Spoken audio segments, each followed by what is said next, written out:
Coming up on this episode of FAS TV,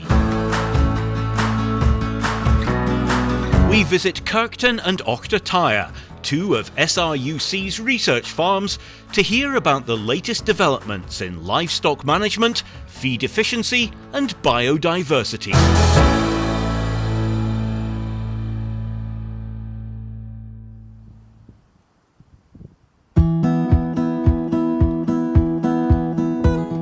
Kirkton and Auctertyre are SRUC's major research hill farms in the West Highlands.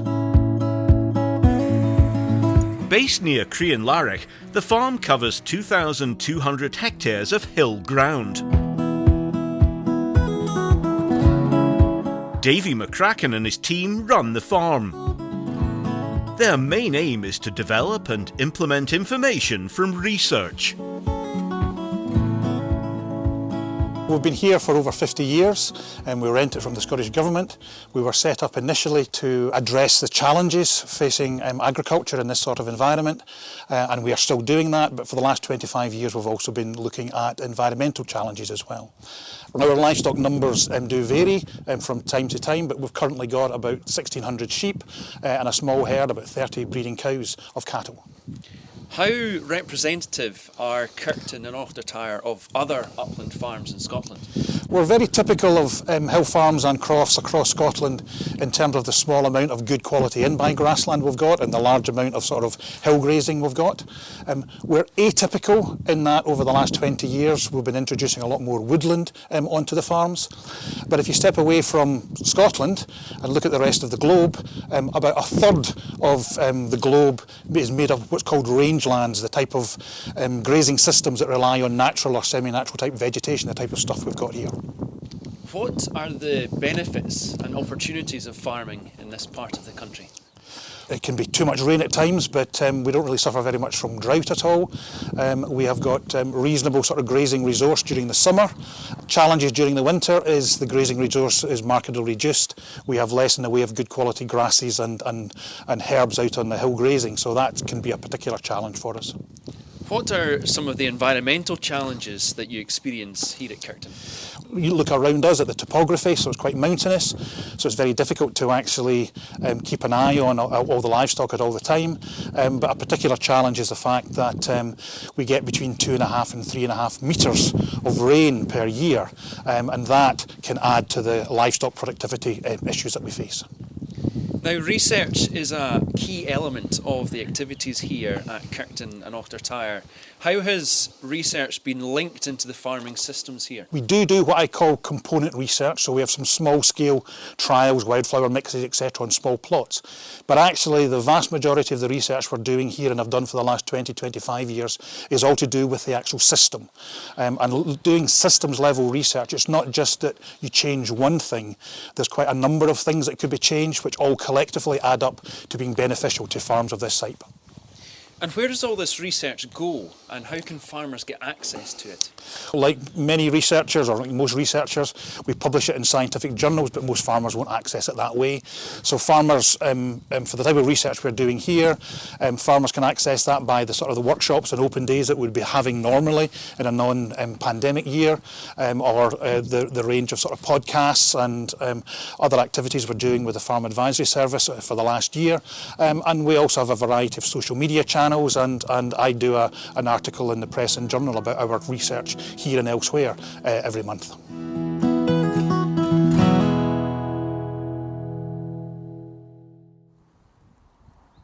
In the Kirkton and Auctertyre sheep shed, there's the EID crate and conveyor.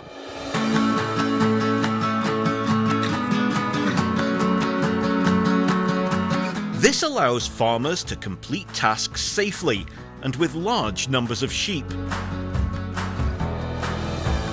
Safe handling facilities are important for completing management tasks, and tools like the EID crate have allowed for improved sheep handling. I'm Dr. Claire Morgan-Davis. I'm a livestock system scientist here at Kirkton, and my role is really to look at the use of technology for sheep farmers. And can you walk us through this EID crate? How does it work? So each sheep has a tag in its ear, and RFID tags, that's the law. And when they go through the crate, the tag number is picked up on the panel of the side of the crate, and automatically the number comes up on the true test box, which is also on the crate. How does the crate improve the handling of sheep? So the crate makes life easier for the farmer in terms of handling and time it takes to do the handling. You can weigh 500 sheep in 1 hour with one person. So it's a major change from the old days when you had 5 or 6 people to handle sheep and it took you 2 days to do it. It does improve farm safety because you're not in direct contact with the animal. You don't have to physically push them through the crate. It takes the physicality out of the job, and even a smaller person can do the job. You don't need to be muscly to do it. The basic information recorded through the crate is the weight of the animal linked back to the number on the tag, but it can also look at weight change, and you can record or put any other information you want into the weigh head. You can put the pedigree, the health treatment, the mating information, these sorts of flock management issues. What are the main benefits of using this equipment? So the main benefit is really to look at your sheep at the individual level rather than batch level.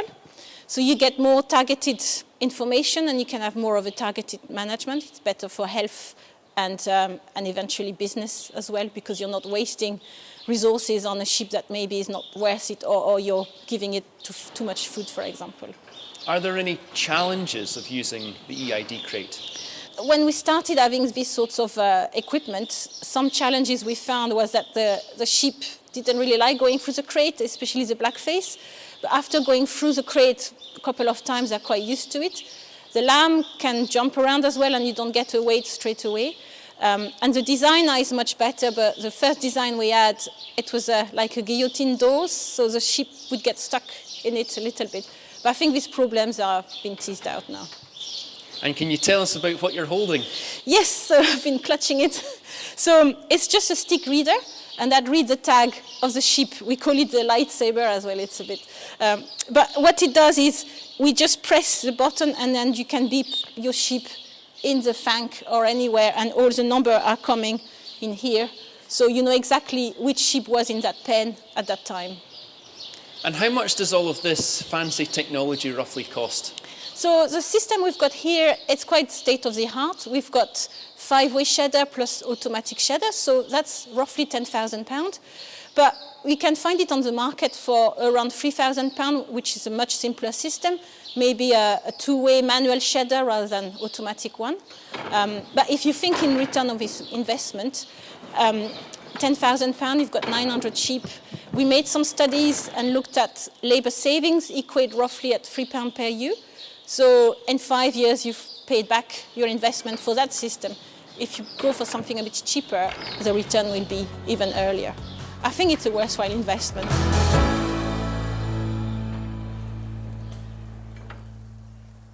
At Kirkton and Auctertyre, research-based work is being carried out on feed efficiency, which is unlikely to be done on farm.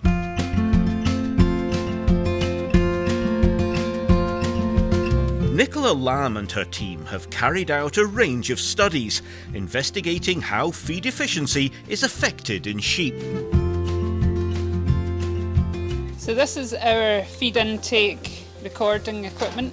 So it was funded by CL, Centre for Innovation and Excellence in Livestock, and we've had it since 2017.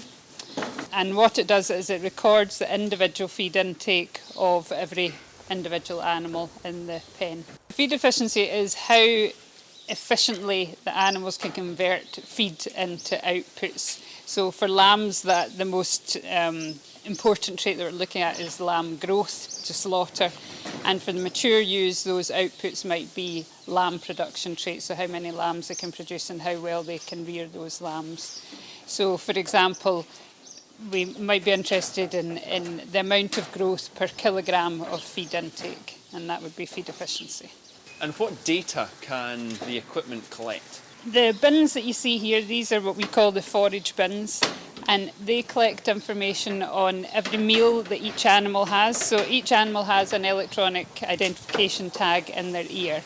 or the EID tag. So as they come in for a feed, the system reads the tags in their ear, and you can see when you look at the screen here, the tag number comes up, and there's a weight of the feed that's in the bin. So as they come in, it reads the tag and it takes the difference between the weight of food in the bin as the animal comes in and when it leaves again. So you get a record for each meal that the animal has, how long they've been feeding for, and what time of day.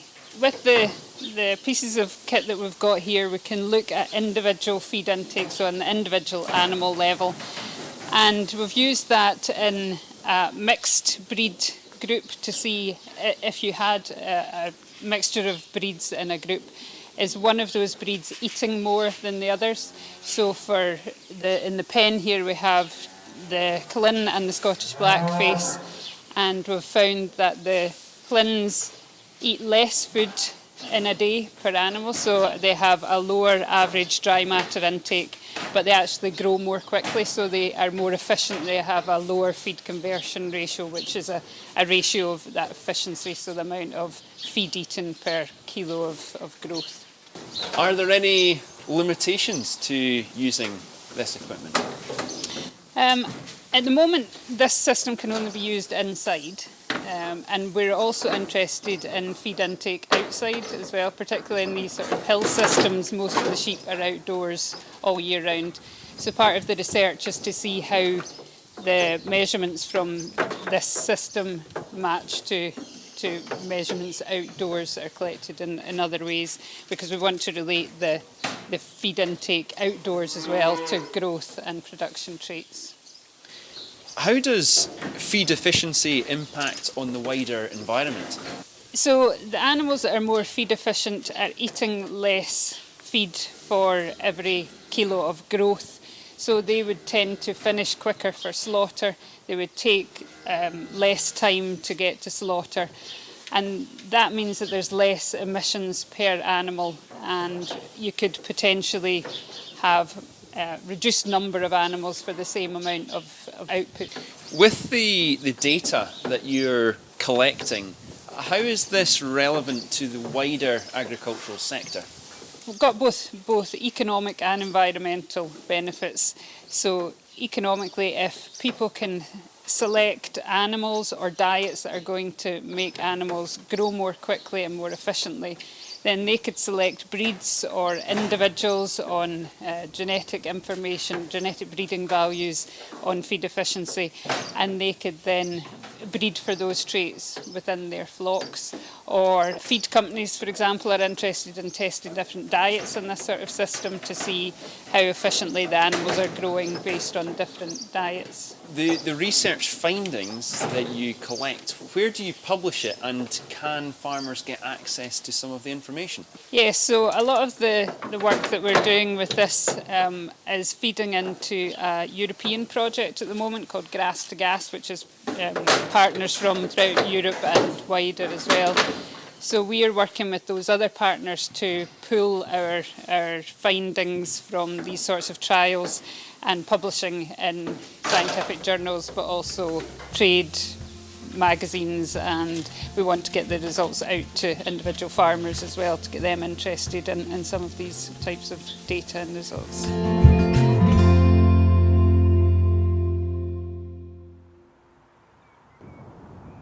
Biodiversity management has been integrated into the upland farming at Kirkton and Auctertyre.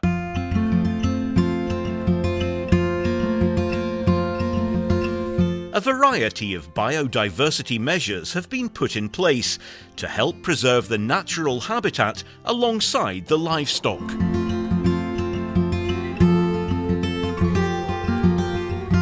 I'm John Holland. I'm an upland ecologist based here at SRUC's Hill and Mountain Research Centre. I've been here 25 years now doing a range of research projects, particularly looking at the impact of grazing animals on hill vegetation. Why is upland hill farming important for biodiversity?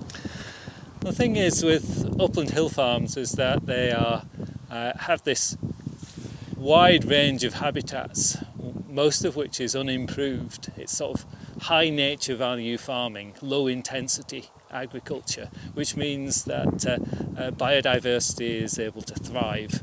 So you've got, for example, here we've got some lowland habitats rich in biodiversity, but going right up into the mountains where we've got some very rich habitats. Can you describe what we're looking at behind you? Yeah, so this is an area of wetland with some wader scrapes that we installed a couple of years ago as part of the Agri-Environment and Climate Scheme, the government-funded Agri-Environment Scheme. And here we have managed grazing of this wetland, so the animals are in here in the summer at low density, just to open up the sward to allow open areas where birds can feed, particularly wading birds. And then we've created these wader scrapes, really for waders, but for other species, things like dragonflies. It's really good for things like golden ringed dragonfly and the hawkers and the darters and the chasers, a range of dragonflies. But we've also got newts and frogs using these areas. Are there any other activities you're doing at Kirkton to promote biodiversity? We've done quite a lot in the last 25 years. We've planted around about 500,000 native trees over the farm, covering an area of about 300 hectares.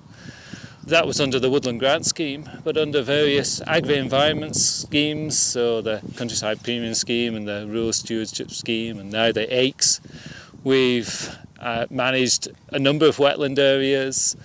We've fenced off around about 2 kilometres of water margin on the lowland part of the farm.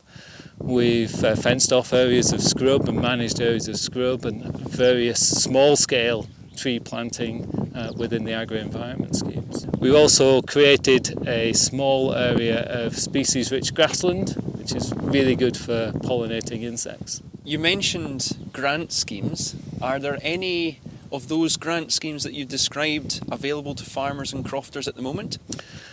Well, at the moment, the Agri-Environment and Climate Scheme is coming to the end of its phase.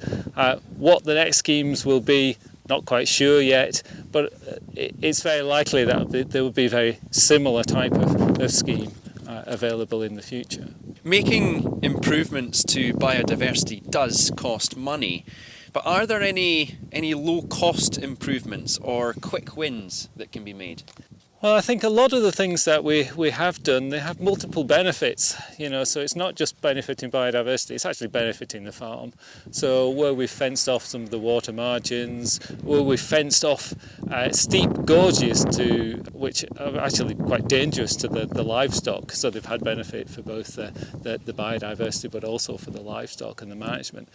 Trees, of course, have multiple benefits. They provide shelter and shade, they improve nutrient cycling, the carbon stores, this whole wide range of things. So there's multiple benefits from the things that we've done.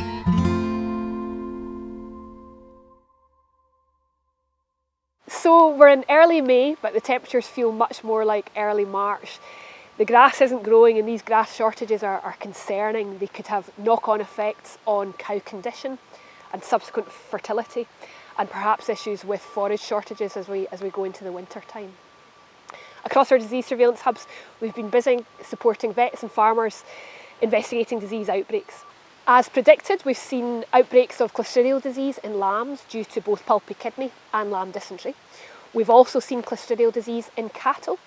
And just last week we had an outbreak of blackleg in a group of yearling animals turned out to grass on land that had been dug for drainage. So it's thought that the recent disturbance of the soil has brought Clostridial spores up to the surface, and that's how the cattle have acquired infection. Blackleg typically presents with a swollen limb, and it perhaps feels like gas bubbles below the surface of the skin when the leg muscles are affected. But if it's the heart muscle that's affected, there wouldn't be anything to see from the outside at all. It's really important to get sudden deaths investigated by your vet because testing needs to be done for anthrax.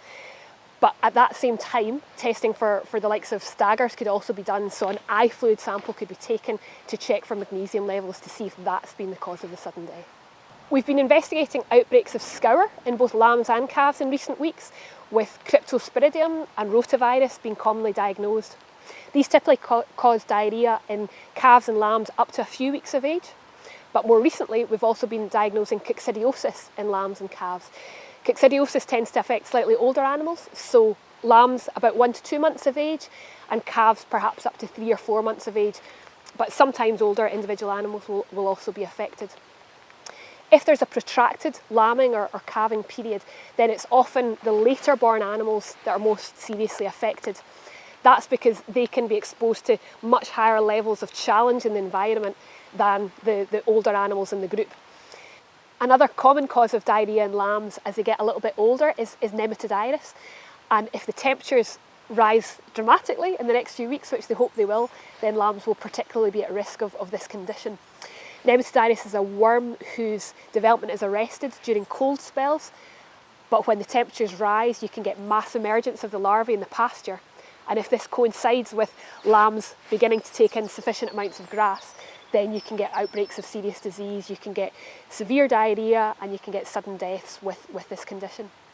So we'll see what the rest of May has to hold, and we'll see you again in June when hopefully the temperatures have improved a little. Bye for now. Hello, I'm Raymond and welcome to the Rural Roundup. This week in farming sees the Scottish Government start to pay the eagerly awaited Scottish Upland Sheep Support Scheme payments. Eligible farmers and crofters within the Region 3 area will receive £67.12 per ewe hog. A quick reminder about the IACS deadline on Monday the 17th of May. Remember, the IACS single application form is a critical form for all to complete and the gateway to support payments and schemes. Please ensure you submit this form timelessly. COVID restrictions are now slackening across the country. Remember, if you're employing seasonal migrant workers, that they must have 2 negative COVID tests during their 10-day isolation period after travel. We're still experiencing prolonged cold weather, which is uncharacteristic for the time of year. Many farmers and crofters have had snow recently and grass growth is very slow. Many have no grass and dwindling forage stocks. We must act now. Offload any non-productive stock. Any trading stock that can be sold off the farm should be sold as soon as possible. Prices for these animals are very good for the time of year. Also look at alternative feeds and don't be scared to graze your silage fields first. Nutrition to key animals such as lactating ewes and newly calved cows is paramount. Lactating ewes reach peak milk production 30 days after lambing and suckler cows 40 to 60 days after calving. So please continue to supplement these categories of stock as necessary. Discuss this with your industry representative or your consultant if you wish to discuss the options more fully. Thank you and stay tuned for more from FAS TV and the Farm Advisory Service. Next time on FAS TV. We're at the SRUC's Crichton Research Farm, where we'll find out about developments in young stock management and the latest research on slurry.